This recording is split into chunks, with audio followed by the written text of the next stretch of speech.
Hello everyone, happy Ganesh Chaturthi to all the viewers. Today we are going to see how to prepare the Uppu Kodakattai or the salt Kodakattai, which is very important for the Ganesh Chaturthi as a prasadam or Nevedya.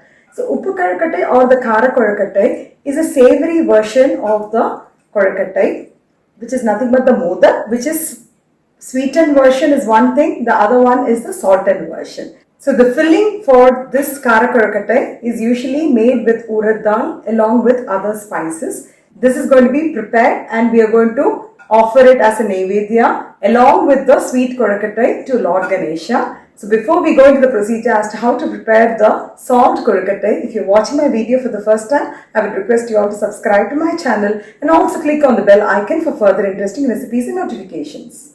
For making the Uppu Kodakattai or the salt Kodakattai, I have taken urad dal, which is about 1 big cup of this cup. I'm going to add some water to it and I'm going to soak it for about an hour. So for the salt Kodakattai, I'm going to take 2 cups of rice flour in a 200 ml cup. So for 1 cup of rice flour, the water ratio will be somewhere between 1.5 to 1 3/4. This is the store-bought rice flour, and you can add a teaspoon of sugar while preparing the maav, that is the Kodakattai outer covering, and salt as per taste. For preparing the stuffing for the salt Kodakattai, I am using the urad dal. So I have soaked it for about 1 hour. Grated coconut, green chilies, salt, 1 teaspoon of mustard seeds, and hing or the asafoetida, coconut oil required for seasoning, few curry leaves. So first I am going to slightly roast the rice flour. We don't have to roast it for a long time, just that it has to be a little bit hot. So it's just become hot. If you touch it, the rice flour is hot. I'm just going to switch off the gas. Now I've taken out the rice flour and I'm going to boil water. So for 1 cup of rice flour, it is 1 3/4 cup of water. So I'm going to take 3.5 cups of water for 2 cups of rice flour. To the water, I'm going to add a teaspoon of sugar and salt. Adding sugar is optional, and I'm also adding a few drops of coconut oil. Adding sugar will make the dough more soft, so that is why we are adding sugar. I'm just going to coarsely grind the soaked urad dal along with the green chilies and curry leaves. Green chilies you can take as per your spice level, and few curry leaves. Just coarsely grind it without adding any water. Just make sure you add a little bit of salt.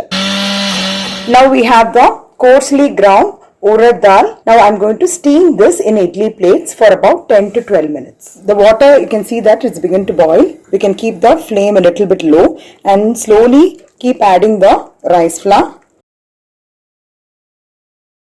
You can mix it up nicely. I'm going to switch off the gas. You can nicely mix it up so that there are no lumps which is getting formed. So while the urad dal dumplings are getting steam cooked, we are going to prepare the seasonings and we'll keep it ready so that once it is steamed, I'll just add the steamed urad dal dumplings inside the seasonings. Some coconut oil. So once the oil gets heated up, we'll be adding mustard seeds. Once the mustard seeds begin to crackle, I'm adding some asafoetida or the hing. Once the mustard seeds completely stop to splutter, we'll switch off the gas and then add the curry leaves. This is the steamed urad dal paste which we have coarsely ground. I have actually steamed it. Few people add it like that, but my tip will be just give it a whipper mode in mixie so that it becomes a little bit like in a powdery form. So just add it in the mixie and use the whipper mode for about 10 seconds. Not otherwise, if you keep it for a longer time, what will happen? It will become like a paste.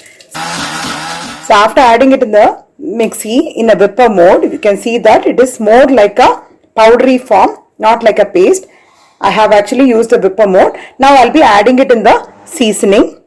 So I'm just going to nicely mix the seasoning and we can just heat it for about a minute. So once the seasonings get nicely mixed in the mixture. So finally I'm going to add the coconut gratings. The coconut grating, there is no measurement. More the merrier. We all love coconut. So if you are a big fan of coconut, you can add more and mix it up nicely. So you have the stuffing which is ready. This stuffing itself is very yummy. When we were kids, we used to have the salt stuffing like this itself before the salt modaks are prepared. So now we have the dough which is ready. I'm just taking a small portion of the dough. What I'm going to do is I'm just keeping a few drops of oil. We need to make a round cup shape like how you make for the aloo paratha. Right from the edges you make it thin. You can see the middle portion is still thicker. So from the edges, if you start making it thin, the edges will be very thin like this. And it will form a cup shape like this. And then in the middle, we can fill the salt purnam. So after adding the salt purnam, what we can do is again close the edges.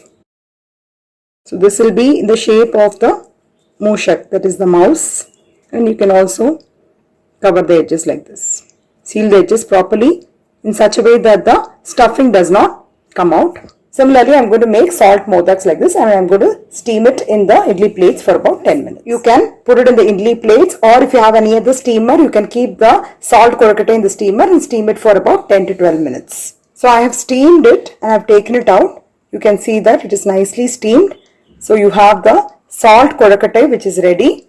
I have prepared the salt korakattai and the sweet korakattai. They are differently shaped. Basically, it is easier to identify. So the sweet korakattai, I have shaped it in this round shape, and the salt korakattai like this, something like a shape of a mouse or motion. Usually we prepare the sweet korakattai and salt korakattai and offer it as a naivedya to Lord Ganesha. And this itself can be had like a dinner.